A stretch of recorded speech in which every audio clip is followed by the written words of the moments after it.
Welcome back to Supreme Myths. It is May, which means it is Originalism, Tradition, and History Month.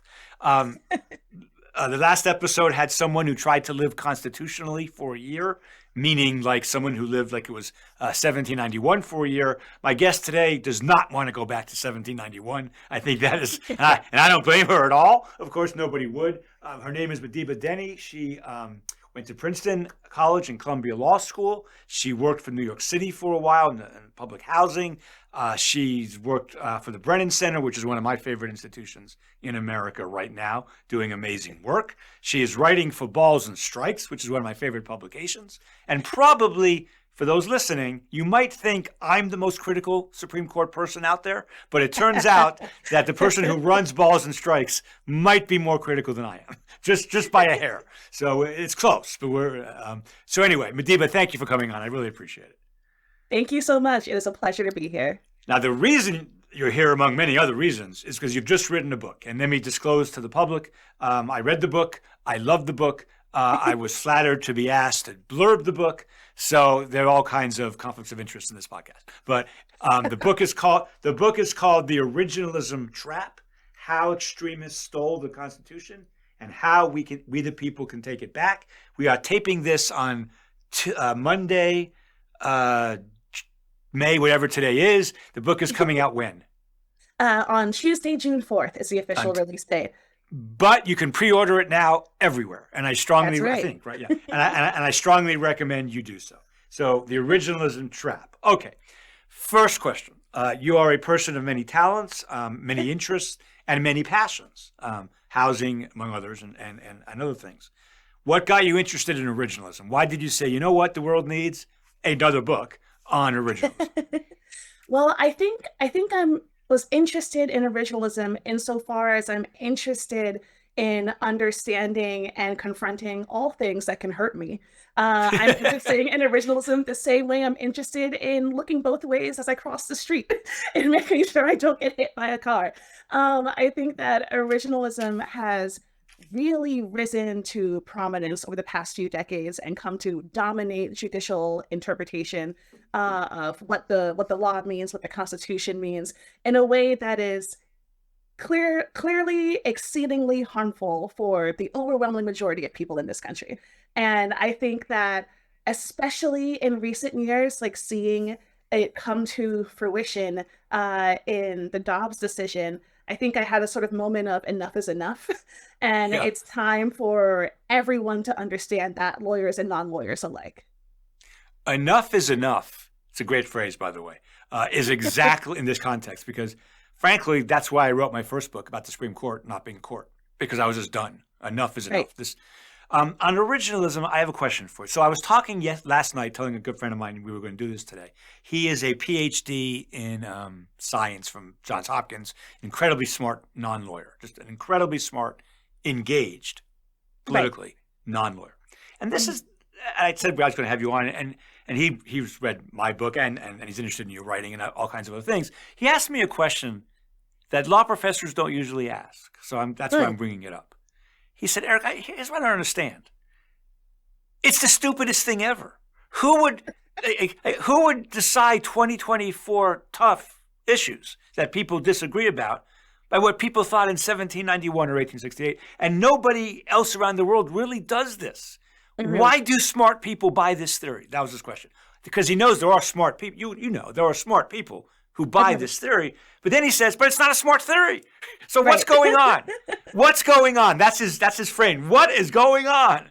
Why are smart people buying this idea that we should govern our country by ancient times? Right. I think that's an excellent question. It's something that my fiance, also a very smart non-lawyer, has that question all the time. Yes. I think the way he put it to me most recently was, it sounds like someone thought about it for like 5 seconds. And like within those first 5 seconds, you're like, yeah, that makes sense. But if you continue thinking about it, you're like, wait, hang on. So I want to give this the version that makes sense, or makes the most sense, like how originalists justify this. I think they would say that it provides an objective metric because it prevents you from just sort of imparting your own biases and thoughts into what the Constitution means. They would say that Well, you is it can. fair? Is it fair? They would say a more objective metric than anything else. You Uh, think they would? You think they would say it's just objective? I don't think. I think this. I'd like our since you and I agree on everything. I would like our foil today to be the sophisticated originalist, if that's okay. no, no. And the Yeah. sophisticated originalist, I think, would say, now, of course, there's going to be some uncertainty. Judging requires uncertainty, but this is the Mm. best way of dealing with uncertainty compared to other methods, I think is what they would say. Right. I think that's Scalia's famous quote when he said Yes. that he doesn't Yes. have to be like he only has to be better than the alternatives, and that's not Yes. challenging, is what he said. Exactly. Exactly. Like the idea that have you heard the joke about how if you're running from a bear, it's like you don't have to be the Yes. fastest, you just have to be faster than the next guy. That So was no, that was Scalia's line. That's what he said all the time. oh, was that? Yes. Yes. Okay. Yes. I only knew the interpretive theory version of that. So so I think that's what they would say. I think they would say it's the best option out there, and that you can know more or less authoritatively what the Constitution means by figuring out what it meant to the people who were there and like were authorized to adopt the Constitution, to ratify it, and say like what were those people there in the founding generation, like what were they thinking? And whatever that was, that's what it means. Like that idea still governs. So that's how they would present it as a most unbiased form that we have to engage in constitutional interpretation. So I think right. I think that they would say it's not a foolproof approach. It's going to be hard, but everything else is worse. Is what I think they would say. You and I don't agree with that, but that's what they would say. The Yeah. most sophisticated, at least. Yes. I think there are some that would say, "Oh, this is quite easy. I can open up my grammar textbook from 1800, just Right. look through and see what that word meant there, copy and paste that in, and now we know what it means today." Some would have more nuance than that, but the core idea is that it gives you a reasonable basis that's not as open to manipulation. Not pure ideology. Right. Yeah. Okay. So that's all bullshit. You and I agree on that. Um, so Correct. um, so why don't you give your perspective, because the audience has heard mine, on why that just isn't true. It's just not true. It's just not true. That's correct. Yeah. Yeah. And I think there are several reasons why, but I'll try to sort of boil these down into like the top two or three. Yeah. Uh, one is that they're basically pretending that there is a single objective discoverable meaning, that like we can be certain of what it meant to these people at this time. Like any actual historian would tell you it's not that simple, and there are many historians that are aggressively trying to like banging on the walls like please listen, that is not how history works. Like there's not just like a single uniform understanding that just governed. It's always been the Constitution has always been subject to contestation, subject to competing viewpoints and analyses. There wasn't a single given thing. So I think that's the first point. The first point is it sounds good as an idea that you can have a simple trick, but reality has never been that simple. Uh, Saul Cornell said exactly that on this podcast. uh, I'm glad to hear him in such good company. Yeah. Yes, you are. um, Yes. and I think the second major part is that even if things were that simple, that doesn't mean that we should use it. Like even if we could identify what exactly Thomas Jefferson was thinking, that doesn't mean that he had a particularly good thought. It doesn't mean that that idea should still govern us today, these centuries later, because much of the country was much worse off. And originalism deliberately does not account for the progress we've made. It doesn't account for how we may need to adapt these fundamental principles to ever evolving needs and understandings about society and who counts as a legitimate member of that society. Uh, yeah, like the overwhelming majority of the population was, as a matter of course, kept out of the Constitution's um, the rights that it bestows or recognizes. And so I think that originalists often claim that this is our best way of preventing bias from creeping into judicial decision making. But in reality, all it means is that the bias is already baked in. We just are stuck with, as they would have it, the biases of the 18th century. And as a black woman, the 18th century are like not my ideal biases. If we're gonna have biases, I prefer they not be those. Yes, I get that. You just made a point. You just made a fantastic point. I have been thinking about originalism for 35 years. I haven't thought about this. If given the choice between 18th century or 1868 values, if we're talking Right. 14th Amendment, if we're given a choice between the accurate recitation of those Mhm. values or the modern day values of even Alito and Thomas, I think I would take the modern day values of Alito and Thomas. I mean, as bad, as terrible and as bad and as horrendous, I think those values are. That Right. I hope neither one's in favor of slavery. I hope neither one's in Yeah. favor of segregation. I hope neither one is in favor of coverture. I mean, I think they're Uh-huh. not as bad as 18th century values. So that's a great point. We're taking a worse bias and, Hmm. and, and, Hmm. and an untimely bias and a bias we can't even really get our hands on to any degree of certainty. I take Alito's bias, even though I hate Alito's bias. It's a great point. So I interrupted you, but that's a great point. It really is. Yeah. Yeah. It's choosing as a standard. It says, oh, this is a workable standard, but it doesn't account for, even if that standard were to work, do we want to abide by it? Like, is it a good standard? Is it a standard that serves the interests of the public and help us actually do what I would think the Constitution, especially as revised by the Reconstruction Amendments, is supposed to do, which is facilitate an inclusive democracy. And that is not part of the originalist calculus at all. To facilitate a inclusive democracy is not part of the originalist calculus at all. Is one of the best sentences in 118 episodes of this podcast. It is a really because it says everything. I mean, it does. I Mhm. mean, it what we value, I hope, what most Americans value. We can disagree about abortion. We can disagree about affirmative action. We can disagree about the relationship between free speech and elections, campus protests. What I would hope most Americans believe in is inclusive democracy. And Mhm. they did not. They didn't believe Right. in that in 1791 or 1868. They just didn't. Mhm. That's a great point. I love that point. You tell a story in your book, which is one of the reasons it's so successful. I think all works of creativity should have a beginning, a middle, and an end with a good story. And I don't care if you're doing science, law, or fiction. And there are, villains, maybe too strong a word, I don't know, but there are certainly people in this story who you hold accountable for this originalism. Um, uh, I don't For know, setting the trap, as originalism it were.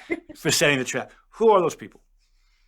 Well, I think I'm a little amused. Like if I were to identify villains in this story, I Yes. think I do return quite a bit to Ronald Reagan's Justice Department because I think Yeah. that was where you really saw these ideas begin to formalize and crystallize from sort of like one-off thoughts into a cohesive, okay, this is what our doctrine is. This is what we are now saying, like, is the position of the federal government, and we are going to affirmatively work to change legal culture so that this is understood as the only acceptable metric of decision making. Like, not until then, like in that like 80s-ish time period, not until then did you have like an organized group of people saying the law can only be understood in this way. So I think that was a real turning point. Like even though some of the ideas we were percolating a bit before that, there have been some ideas that history and tradition could be part of decision making. But this idea and really making it official, sort of dressing it up, giving it a JD, uh, and that didn't really exist until like four or so decades ago. So I think So, that's so, a key point. So the con law professor was listening to this, understand what you're saying, but you're telling a very important story that I don't think the American public really knows, which is that Reagan gets elected mostly on the backs of Roe versus Wade, Miranda, inflation, and the Iran Yeah. hostage crisis. But Roe Yeah. and Miranda were clearly big parts of that election. Right. But his first nominee is O'Connor because he promised a woman to be, and that's the only. In my book, I think that's the only good thing Reagan ever did was say, "I'm going to appoint a woman to the Supreme Court." I plotted that view, so but he appoints O'Connor, and the evangelicals go crazy because Right. she's not. It's not clear where she stands on abortion and all that sort of Right. stuff. So something that I happen to know only because it's on my podcast, I have to mention Judge Posner once a podcast. It's just a rule. So Posner is nominated, and he and I were good friends, if you don't know. Mhm. Posner and Reagan, Posner was nominated in like 81 or something because Reagan wanted his antitrust expertise. They wanted to Okay. revamp antitrust.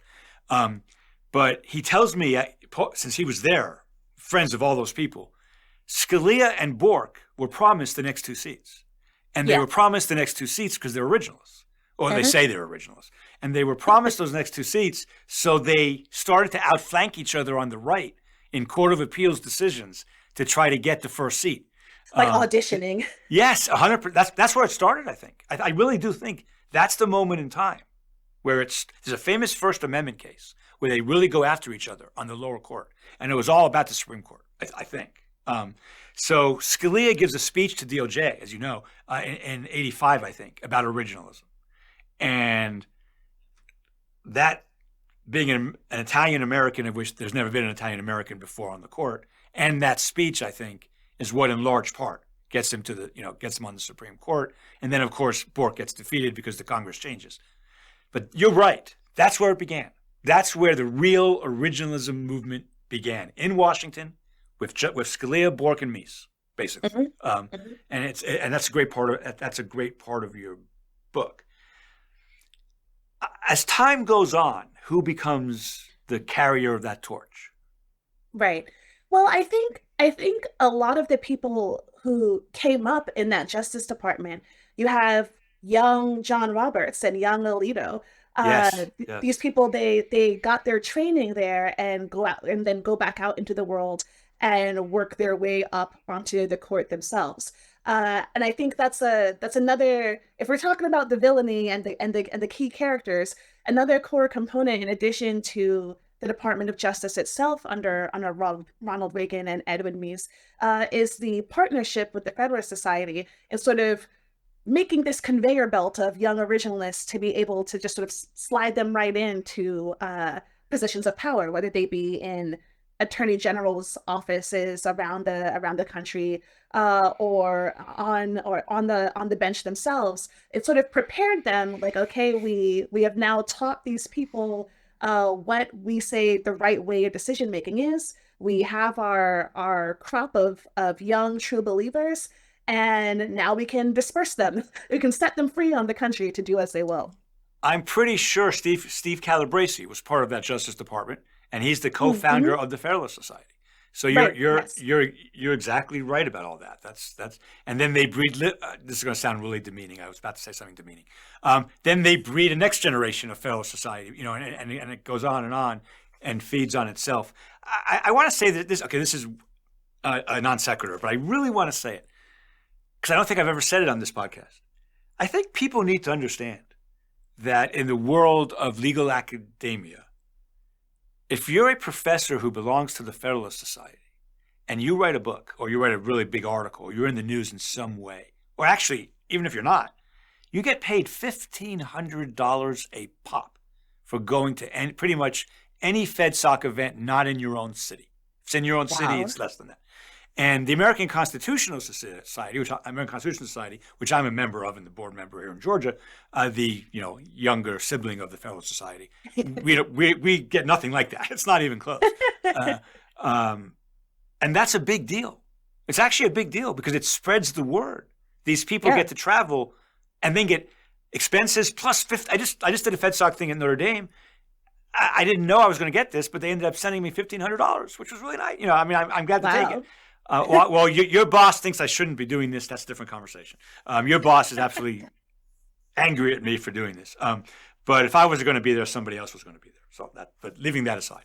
All right. So going back to this story, I have a question that I don't think your book, or mine for that matter, really directly addresses, but I think it's really important. Because earlier you made a statement. By the way, you have a great turn of phrase. I love the way you turn. I see why you're a great writer, because you have a really good turn of phrase. See, this is hard to convey in sound bites. So I'm glad we're having this conversation. It is. I'm going to state my position, and then I'll see if you agree with it. 'Cause I don't know. I don't think originalism matters at all to Clarence Thomas, Antonin Scalia, Amy Coney Barrett, Gorsuch, and we certainly know it doesn't. Alito doesn't care. He says he does sometimes, but he doesn't. But even those four who would take an oath saying we're originalists, I don't think they are at all. I think that's their masquerade for incorporating their own ideology. We go as far as that as I've gone. Will you say that? I don't think it matters to them at all. It will never take them off a point they care about.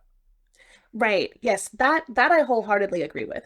I think this is a point I try to make in the book as to what I think the weaknesses about the idea of progressive originalism are, because I think originalism itself was never actually the point. I think originalism isn't. I would say it is important, but I would say it's important insofar as it's like a vehicle that helps to mobilize conservatives, that helps to implement their policy goals through the power of the judiciary. So I'd say it's useful in that way. But if you can give your Alitos, you can give your Thomases all the hardcore originalist evidence you want, but if it supports an outcome that they don't like, they will find a reason to cast it aside. They will carve it out and bracket it off. I think that Thomas does this in an exceedingly egregious way in Ruin. Yes. I've called it insanity. I've called it insanity. Go ahead. Yeah. Yeah, I think I've called it like the Goldilocks method of interpretation. It's like this history is too early. This history Oh, that's great. I love that. That's great. Yes. That's better. That's better than my theory. Yes. He just goes through and finds a reason that every other piece of history just doesn't count for some reason or the other. Like at a certain point, it's like he might as well say, well, that happened on a Tuesday, and today's Wednesday, so we can't interpret the Constitution that way. Sorry. So I'm absolutely with you that it is a tool or a cover. It sort of provides more legitimate sounding language than just I'm doing what I want to do. It helps you dress it up and professionalize it. But at the end of the day, I think it's just a tool for conservative policy goals. I was on a panel on Bruin a while back, and a law student asked the following question. And I thought it was a great question. The law student was very shy about it because it was a big room. But the law student said, the New York law that was struck down in Bruin, the Bruin case we're talking about, the New York law dates back to 1911, which is 111 years ago from 2022, when the case was decided. And the student said, why isn't that a long enough tradition? Right. Over a century. Yes, 100 years, he said. It's 100 years. What do we need for traditions? There's no good answer to that. My answer was I don't know. I have no answer. Of course, that should have been. They didn't even pay lip service to the idea that could be a tradition. Right. And it wasn't like, so the Griswold case, or the contraception case out of Connecticut, everyone knows about, that created the right to privacy. 1 state out of 50. This was 6 states out of 50. All right, it's not 20, but still there are 5 other states doing what New York has done for a long time. But those don't count. Right. Because of reasons. So. Yes. Well, if there had been 12, maybe. Who knows? Texas had the identical law in the around the time of the 14th Amendment. It was upheld, and I think Thomas says, it's one law, who cares? Or something like that.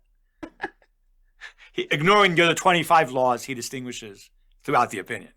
It's the Goldilocks is exactly what he did. It's exactly what he did. He took everything individually, too little, too late, too much, not close enough. for 40 pages or something. I mean, not 40, but 20 Mhm. pages of that. All right.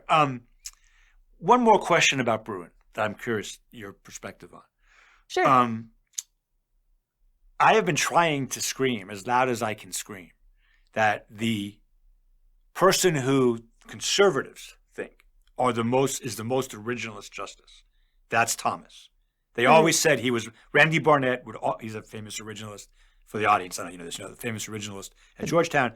He always said Thomas was the real originalist, not Scalia. I Mhm. mean, in fact, Randy Yeah. wrote an article. He wrote an article saying Thomas is a Is better that originalist. the faint-hearted originalist? Yes. Well, Okay. Scalia eventually walked that back. But in between Scalia walking that back, Randy wrote. Anyway, we all agree Thomas would, by rhetoric, be the most diehard originalist by Yeah. conservative standards. All right. Mhm.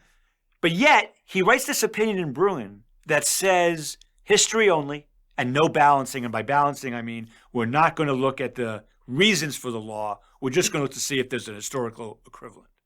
Mhm. No one in 1791 thought that. No one. You Right. won't find that. You won't find a soul on the planet in America who thought that was the way you do con law. Mhm. Why Yeah, isn't that originalism. I was saying originalism itself is not originalist, because right? that wasn't what Right. they used to do. Right. And and people said that in the 80s. Like that critique is well worn. But the Mhm. Bruin thing is worse than that. The Bruin thing is a method of adjudication, I think, that the court has used consistently since 1791. And really the only method the court has used. You balance the right at stake with the public policy interest at Right. stake. Why isn't that getting any traction? Like, it's not just, I mean, Saul Cornell is saying this. Mhm. Jake Charles, who's fabulous at Lewis and Clark, I think it is. I'm sorry, at Pepperdine, is saying this. And famous law professors, unlike me, at other elite schools, are saying this. Why is this not catching on? I think my question would be, to whom are they saying it? Yeah. Because I think something that I've tried to do with the book, and in a lot of my public writing more generally, I try to write for what I think is for normal people, for non-lawyers, like who are we communicating with? Because we can say it all the time to each other Yes. in our lefty Yes. legal circles, but Yes. we needed to break through to regular people, for the general public to be able to identify this and say, "Hang on, that's some nonsense," and to organize and push back against it. So I think that, and you're making a great point. Like, it is extremely problematic to sort of insulate the Second Amendment in this way and make like an uber constitutional right and say Yes. only for this does nothing else count except the Yes. history that I claim matters on this day. To say that only for this do we not think about the public interest and like what policy, what the how meaningful and important the goal was for the government, like protecting people's lives. Only in the Second Amendment instance did Thomas just sort of invent that no longer matters. We're not going to do any sort of interest balancing. I think that's a really good point, and I think that it's something that people would probably care about if they knew, like if they were told your opinion doesn't matter. The only thing that matters for constitutional interpretation, according to these guys, is what they say someone thought in 1800. I think people might get a little annoyed by that. They may say, I'm looking around at the world around me. I'm looking at um, the gun violence epidemic. I'm thinking we should be able to do something about that. And you're telling me that all these dead kids don't matter? That's obscene.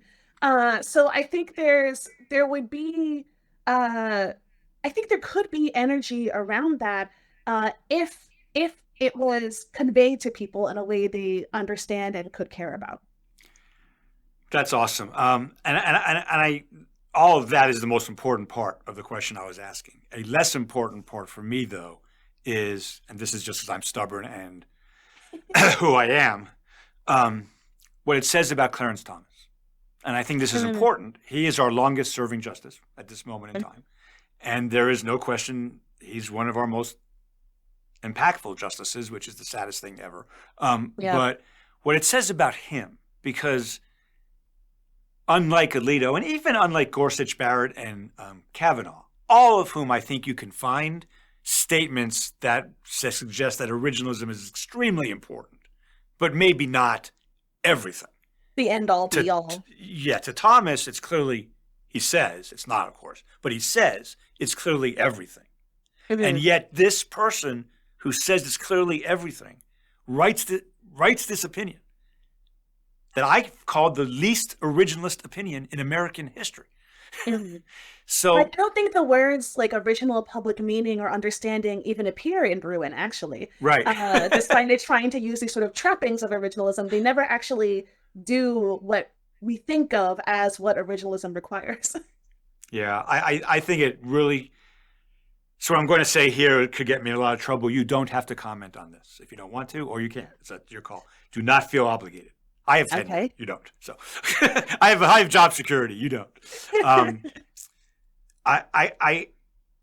If you go back in Justice Thomas's long career, how many major constitutional law majority opinions has he ever written? The answer is like 2. Like the answer is almost none. Almost none. And the one I know that he did is a time he joined the 4 liberals, or one of those times, I think. But in 33 years, I think he's almost never done that. So I think he's bad at it, and it showed here. No, and the reason I say that is because lower court judges are rebelling. Lower court judges. Well, because I didn't realize that's where that was going. So. Yeah, sorry. Yeah, lower court judges who hate Dobbs. Lower court judges, liberal judges who hate Dobbs, aren't rebelling against Dobbs. Lower court judges who hate everything about the major questions doctrine, which everybody should hate, they're not fighting it in the lower courts so much. They're fighting Bruin in the lower courts. Like they're complaining about it, they're yelling about it. The judge in Mississippi wrote a whole opinion about how terrible this is. Other judges have done so. So I do think people need to understand Thomas is not good at his job. Even if we just forgetting the value differences, because we're always going to value there, he's just not good at his job. That's my opinion. You don't have to, you can comment or not. It's up to you. I don't disagree with that. Okay. In your book, you talk about inclusive originalism, and that really made me. It gave me a moment of I don't know what the word is. That feeling you get like when you're watching a great movie and you get that tingly feeling, like something great is happening.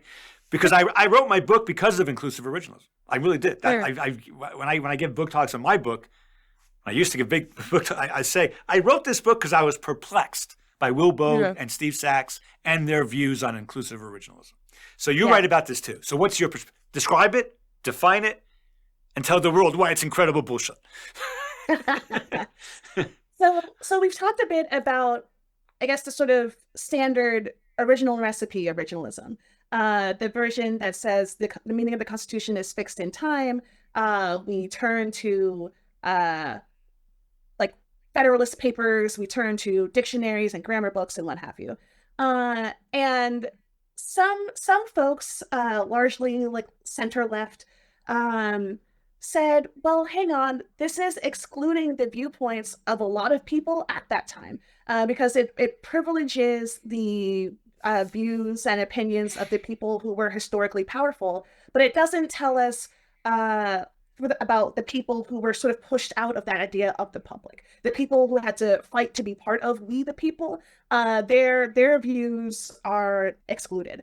And so the idea of originalism for liberals says, well, we should try to take their views into account.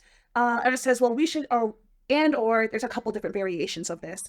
And but another prominent version says we should talk about the Reconstruction Amendments, because that was when they actually started expanding we the people. So we can still do originalism and think about what the original public meaning and understanding was. But instead of doing the original public meaning of the late 1700s or early 1800s, we can do the original public meaning in the mid 1800s, or we can try do the original public meaning as other people understood it, as opposed to just the names you see most often in your history textbooks.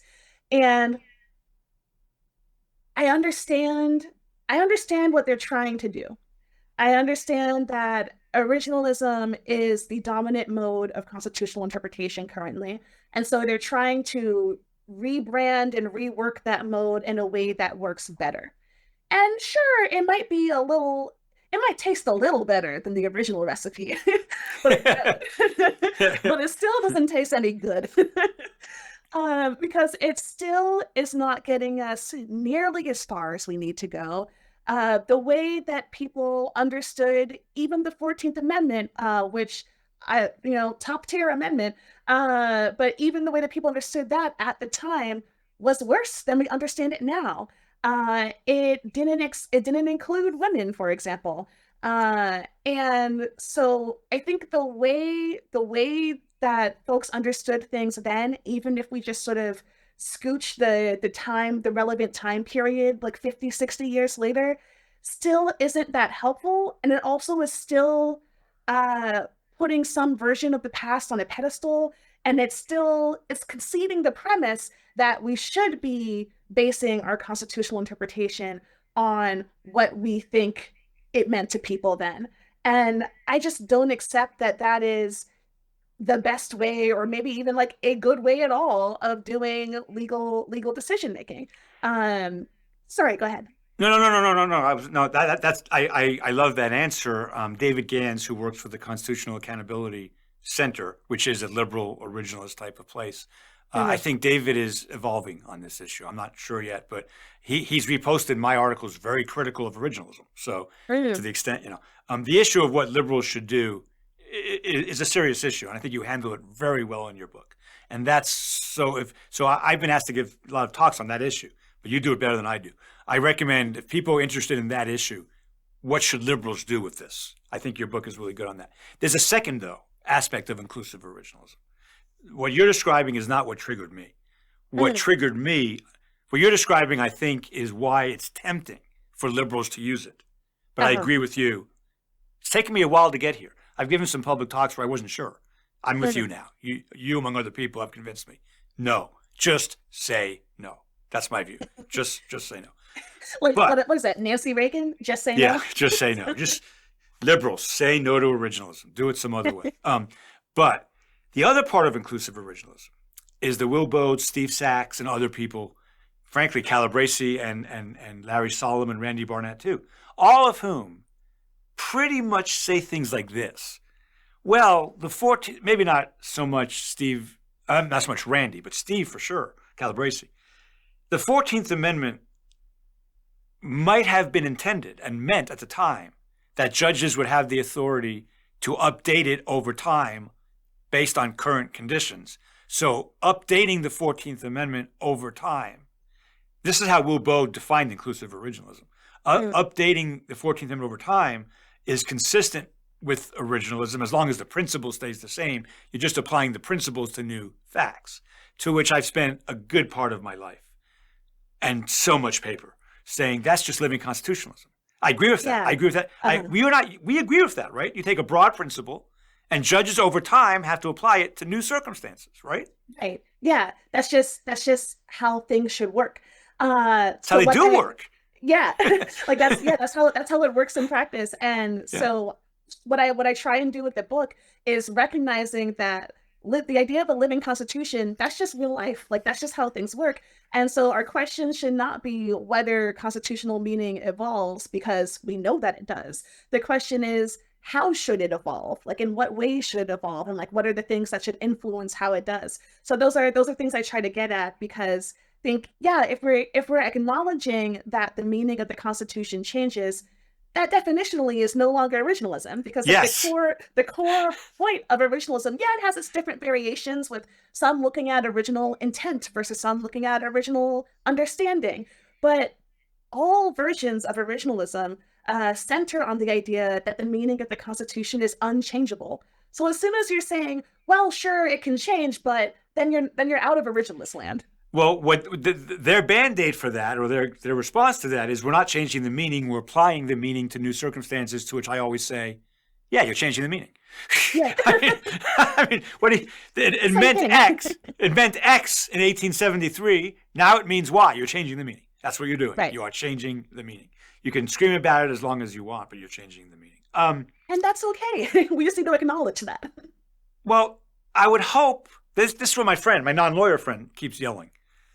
Of course, you have to change the meaning. Things change, technology change, people change, values change, facts. Now they concede if facts change, the applications can change. But what they Mhm. really mean by that, I think, is values change, applications can change.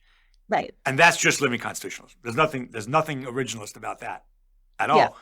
Other than ironically, that is, I think, the original method. So Like that's actually getting back to how yes, people have yes, for the majority of yes, American legal history understood yes, how to do yes, yes, interpretation. yes. So we have about 15 minutes left. So far, and we knew this was going to happen. Anybody paying attention to me or my podcast or you or your book knows this is going to happen. We agree on almost all of the critique. On the critique, Right. you and I are all for it. We might phrase it differently, but we agree on everything. And congratulations on a beautifully written, accessible, I think, demonstrably, obviously piercing critique of this crazy doctrine that we shouldn't be using the way we use it. It has a Thank you place, so as you much. said. It has a place, as you said, but it's a small place. It's a minor place. It should be a symbolic connection to the past, which is a good thing. But no, we shouldn't be deciding our major policy questions. So here's By my question. reading these old tea leaves. So I think a fair response to this by a uh, sophisticated non-lawyer or a lawyer listening to this would the obvious question has to be, okay, you've convinced me. It's bad. What would you do? How do we Right. avoid judges doing what maybe even some moderates think? And by the way, I'm in this boat. I'm not politically moderate, but I'm judicial review moderate or Right. Right. skeptical. The Warren Court did too much. It just did. And Nixon's law and order campaign might not even work. It might have been President Humphrey, which changes the world if we don't have Miranda and Roe. I really believe that. I think without Miranda and Roe, there's a good chance Humphrey wins. Mhm. So, what's your solution? How do we avoid? Because let me be clear what I'm saying here. If I thought the court could be left all the time and there'd be no downside to that, since I'm on the left, I would probably choose that world. But the bottom line is when the court goes left, society goes right. That's just what happens. I mean, Sure. it's happened at every moment in American history. In those rare moments when the court goes left, which is rare, it's almost always right. But when it goes left, the political process goes right. Obergefell gave us Trump. It just did. Without Obergefell, I don't believe there's Donald Trump as president. Those 30,000 voters in those 4 swing states, I'm Sure. skeptical they were. I think they probably were very anti same-sex marriage. Is my guess. So my question to you is: okay, now what? We agree history and tradition are relevant things to look at to gain more knowledge, but it should not be a big part of the decision. What should be? Well, I think that the concern I think you've honed in on here is the idea of the court doing the leading, like the court getting out ahead of the public. And so something that I would hope to do with inclusive constitutionalism, as I call it, the idea of I don't know if I've actually articulated this idea yet. The idea that we should like our constitutional interpretation should evolve uh, in order to make a more inclusive democracy. Like we should be looking at the Reconstruction Amendments and interpreting the whole Constitution through the lens of those amendments' purpose and mission, rather than sort of siloing them off or viewing them as maybe like a postscript, but not as fundamentally changing the document. I think we need to see it as a fundamental transformation that should shape how that meaning changes. Like we should be thinking about if we were serious about these goals of having an inclusive democracy, of having a country where everyone can participate in our social, political, and economic life, then what would these other provisions mean if we meant that? Um, so that's how I think we should be interpreting the Constitution. And I also don't think that this is a matter for lawyers alone. And I think that might help address some of the problem of the court getting too far ahead of the public. If the public is engaged on what the Constitution means. Um, if we look at social movements as a source of constitutional meaning, and if lawyers work alongside and with these sorts of democratic advocacy groups that are like fighting for a more just society, then that could sort of bridge that gap that you identified between the courts is like a sort of top-down change, and by instead sort of turning to these on the ground movements. So I think, yeah, so I think I would attempt to bring them closer together so we don't have this, well, the court's going left, so now the people are going to go right. I would try to have them move in a similar direction. So that's I love that answer. And I, by the way, I don't agree with it, and I still love it. So, which is fair, right? We can do that. By the way, I want to say that Kermit Roosevelt was on this podcast, and his new book is all about exactly what you just said. We should view the Reconstruction Amendments as our founding document. We really, Right. more or less, we really should. And I think there's a lot to be said for that. I love your phrase, inclusive originalism. I love it because it's descriptively desirable, and it also takes the inclusive originalism from Will Bowden and Steve Sachs and puts it to good use, as opposed to the use as a, so now we're going to get into something hard. I mean, legitimately hard.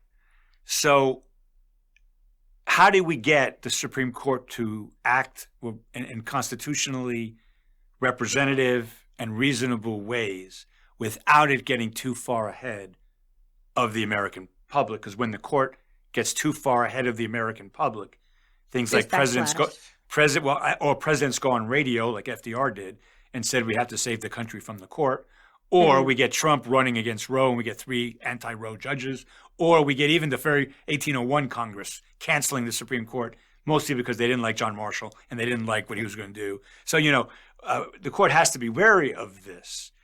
And this is where you and I think will disagree. So Sure. my view is,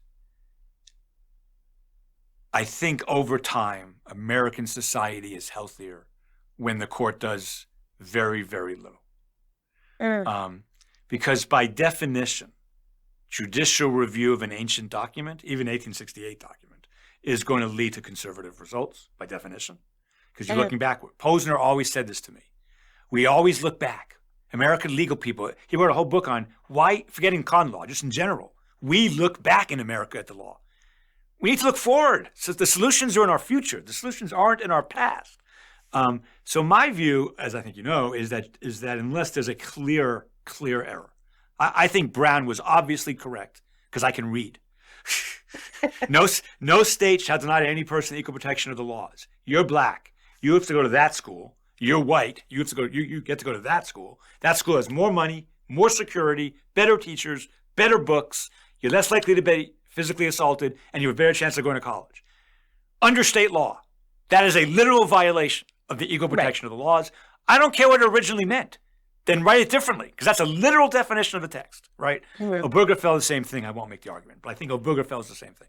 But most other con law cases, I'm pro-choice all the way down. I would vote for a constitutional amendment enshrining the right to choose in our Constitution. I would lead that movement if I thought I had a chance. I think Roe and Casey were wrong for all the reasons that people who believe in judicial deference think. I'm radically pro-choice. I met my wife giving a talk to Planned Parenthood, but I think Roe and Casey were wrong. I think when unelected, life-tenured government officials have unreviewable power, they need to be really modest and really humble and not do very much. And that, by coincidence, was the original idea. That's what Hamilton said in 78. So I would not be in favor of the court doing a lot of things I think you'd be in favor of the court doing. Why am I wrong? Well, I have a couple different points. I think one is that I'm not entirely convinced that constitutional interpretation means it's going to be inherently conservative or backwards looking. I don't actually buy that because I think as we're talking about some of these broad terms like liberty and like freedom, I don't need to look and see what people thought then to think about what it should mean now or what it should mean tomorrow or 100 years from now. I think that it's still just a matter of interpretation that people are free to debate and disagree about. And that doesn't actually mean it's going to be a necessarily conservative result. I think people can interpret the terms of the Constitution in all sorts of progressive ways that I would love to see. So I think that's my first moment of like hesitation with the way Fair. you described And it. that's fair. That's fair. And let's see. I think, and sort of related to that, you were saying how Brown and Obergefell are clearer cut decisions, while Roe and Casey were not. I would again say, and I think this makes a point about interpretation not having to be backwards looking, that the 14th Amendment's liberty protections are right there.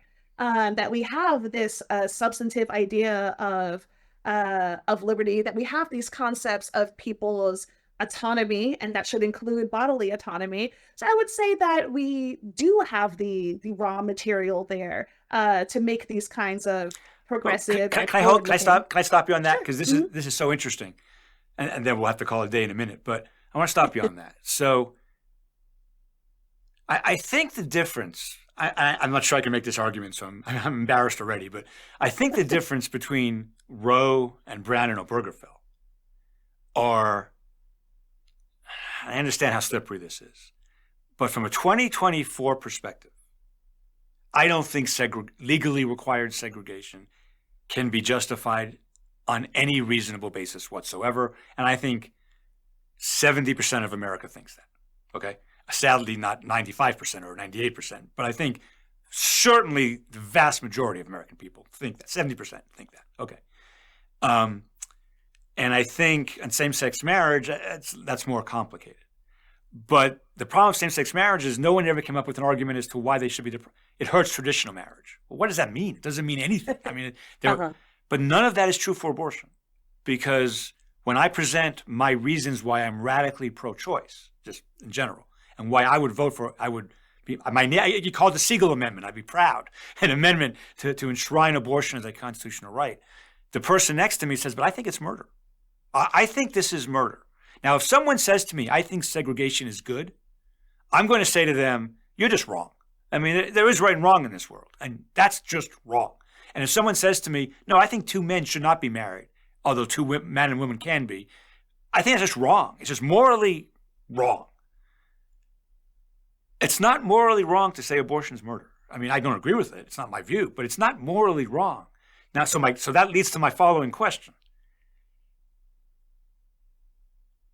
Why do you want judges to decide that? Because I don't see there are two sides there are two legitimate sides of the abortion argument. I don't see two legitimate sides of the segregation argument. Well, I think that the idea that abortion is murder, which I obviously disagree with, And me too. And me too. Yeah. right. Yeah, yeah. I think that it would be, I think I think there are multiple problems. One is that I think you are constitutionalizing one religious idea.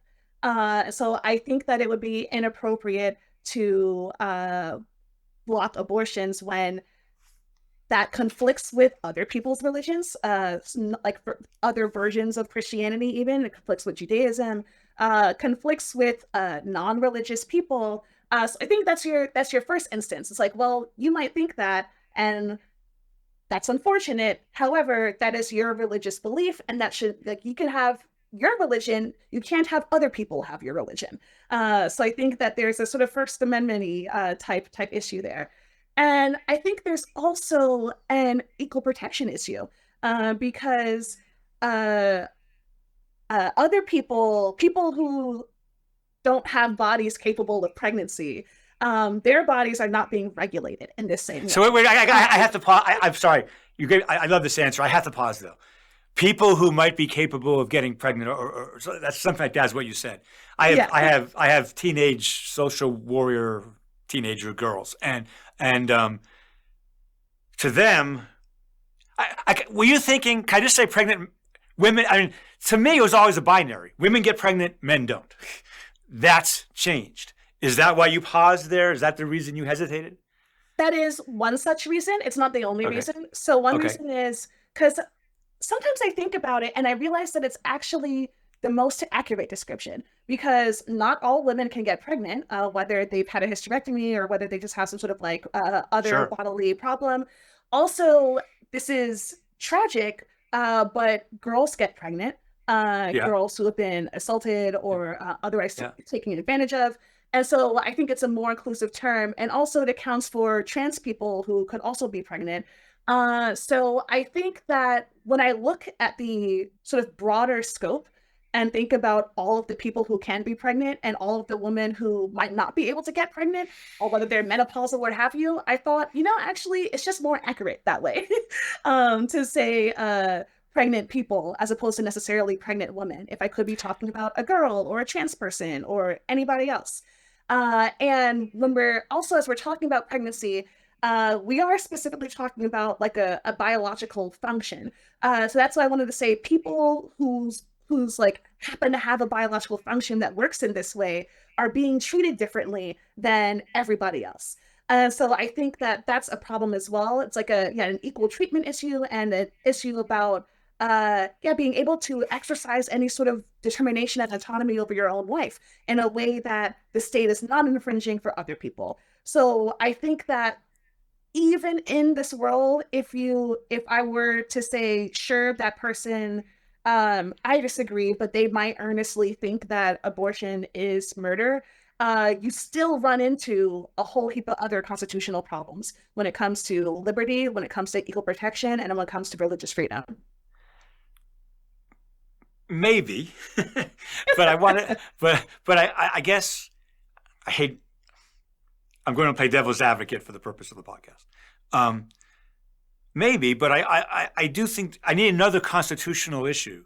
Don't I think the second half of your argument? I think I need another issue where another human life is at stake. Now again, you and I don't view it as another human life, but there are people who do. So your analogy only works if the government, if you can give me another example of where there's another human life at stake. Now I think Organ we have. donation. Sorry. Yes. Organ donation. No, I think right, and the example I go to in those situations is the twin brother. This is a riff on a famous example, but the part of it's mine. The twin brother who runs over his brother, literally runs over him with a car, so he can inherit his dead parents' money. Doesn't kill his twin brother, but puts his twin brother in the hospital, and his twin brother is going to die unless he gets a non-invasive 1 hour or 30-minute bone marrow transplant. I'm making medical terms up to save his life. Now, this guy intentionally hit him for a bad reason, the worst of all reasons. We still don't make that brother give him that. We don't make that brother do that. Right. Exactly. Yeah.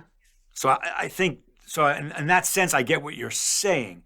What sophisticated pro-life people have said to me when I give them that hypo is something along the lines of, well, that's what they say is I would make them do it. In other words, if I'm in a state where that happens, I would make the twin brother. But that's a consistent position for the pro-life person, right? That is a consistent position. It's, I would say, a bad position, but it is consistent. Well, it's against. Well, it's a bad position because the Supreme Court has said you can't make you can't. In no state in the country, I think, is it constitutional to force somebody to have an operation against their will to save somebody else. Yeah. Except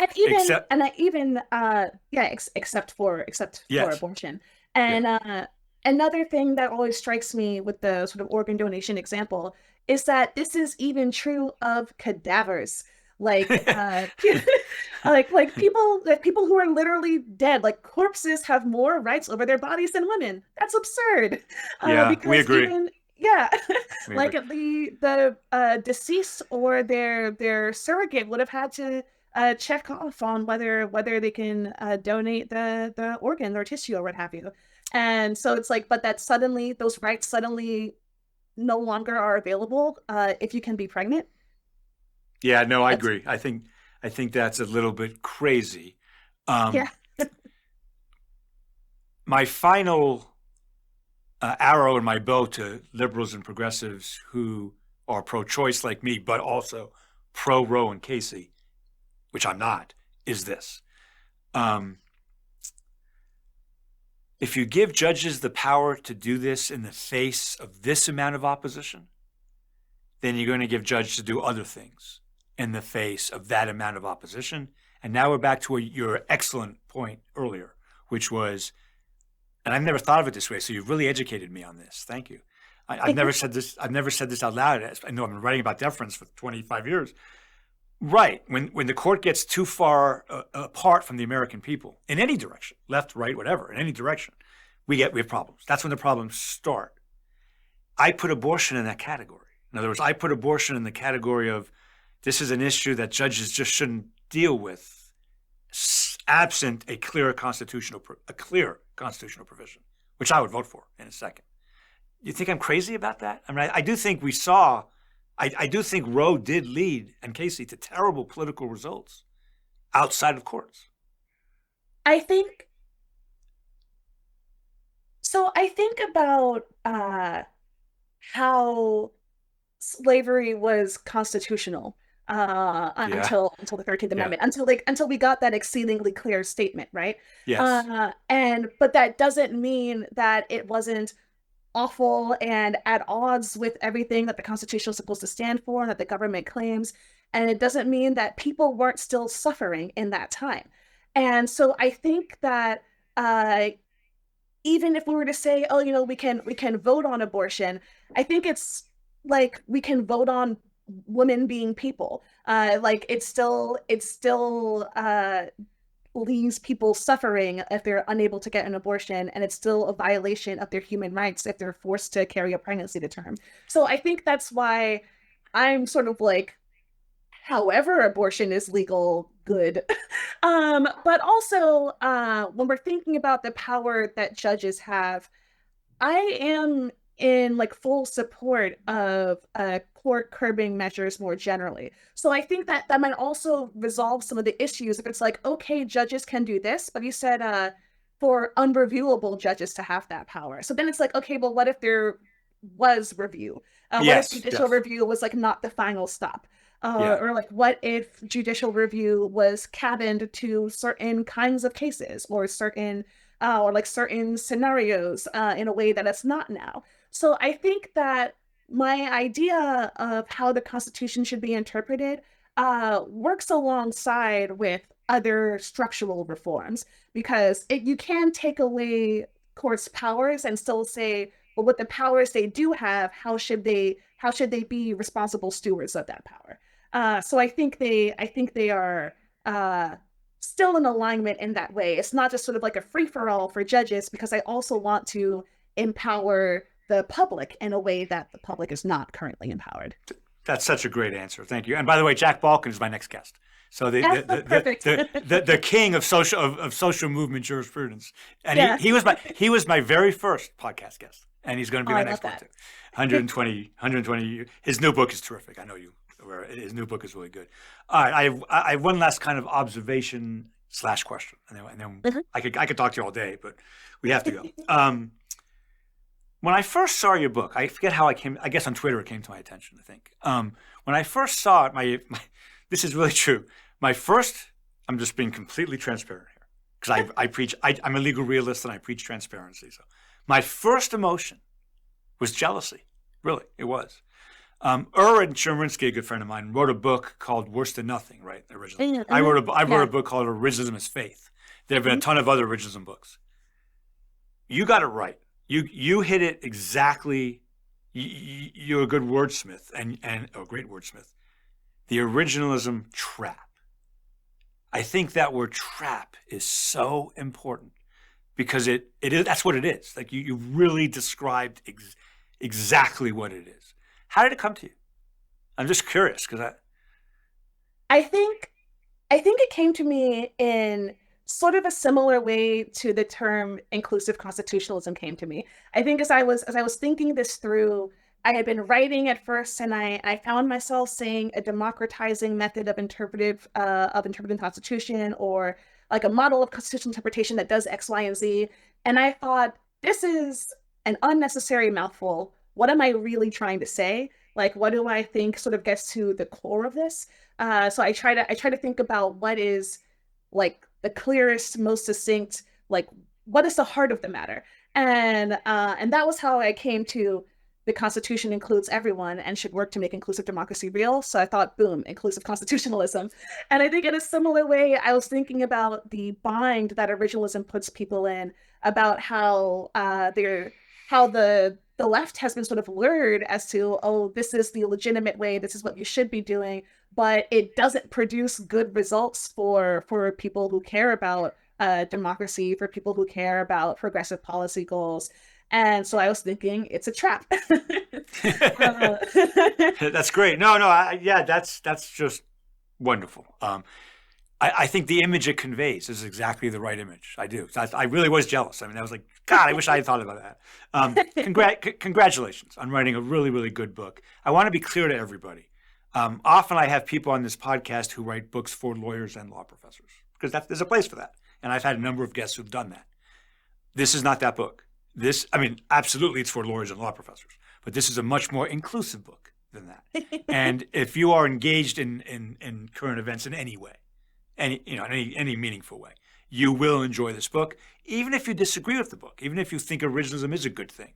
That's even a bigger reason to read this book and test your ideas against the critiques in this book, because they are very smart, they are very clear, and they are accessible to the most sophisticated law professor there is, and to a fairly well-read common non-lawyer who just wants to pick up a good, interesting book. So congratulations. Thank you for coming on.